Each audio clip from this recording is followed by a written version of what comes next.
Parshat Vayira Elav Hashem Be'elunei Mamre 57:83.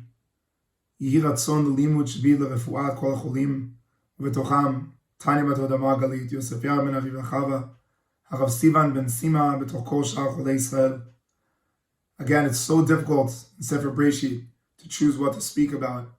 But as usual, we have to focus on one thing, right? Contract ourselves, mitzamtzem ourselves, to speak about one thing in the Parsha. And we definitely want to speak about the pasuk in the Parsha that says what happened to Avram after he davened for Sodom. So what we see is that Avram Avinu hears about the destruction of Sodom. And we all grew up learning the story that he tries to plead for Sodom. And he davens, is there 50, is there 45, 40, 30, 20, 10? And then he leaves Hashem. Then right after, the whole story of Sodom and the destruction of Sodom, it happened in the night after he pleaded with God. He wakes up in the morning. וישכם אברהם בבוקר אל המקום אשר עמד שם את השם בתחילה. So he comes back to that same place, that same exact location, where he pleaded from Hashem to save Sodom, specifically his relative Lot that he's fought for and walked with. Goes back to that same location. So if we stop for a second and we say to ourselves, why did Lot go back to that location? And I think it's a very simple answer. Because he wanted to see, did Hashem say yes or did Hashem say no?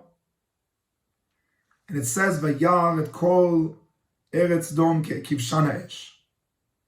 You see that it's all burnt down. So let's translate that into psychological words. Hashem slapped him in the face. Hashem said no. He said to Hashem, please, please, please. Wakes up in the morning. And the game's over. It's all burnt. A couple of years ago, I realized also that till this moment, Avram and Lot are always one next to another.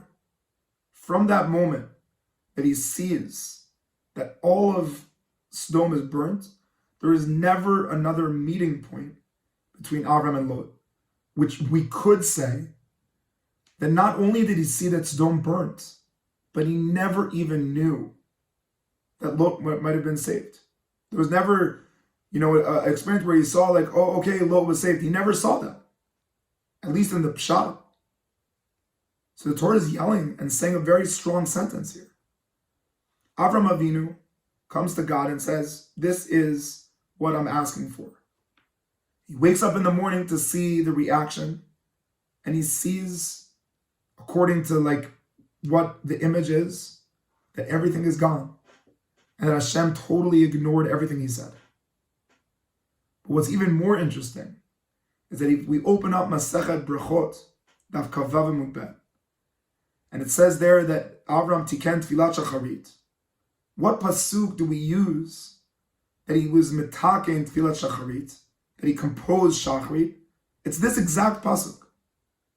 The exact pasuk where he sees that Hashem, as if ignored him, is the pasuk where he composes shacharit. And so we're astonished. This is where you compose a tefillah? Where Hashem said to you, I'm not paying any attention to you? And I think that here we see the greatness of Avram Avinu and maybe the secret of tefillah. There's two things. One thing is called ability, and the other thing is called desire. And the majority of us decide things according to ability. If you're good, you're good. If you're bad, you're bad. Ability. If your tefillah worked, you're good. If it didn't work, it didn't work.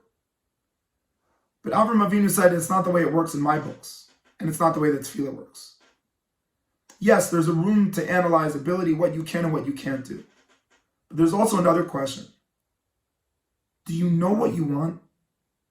Because when you know what you want, it's not a question did you succeed.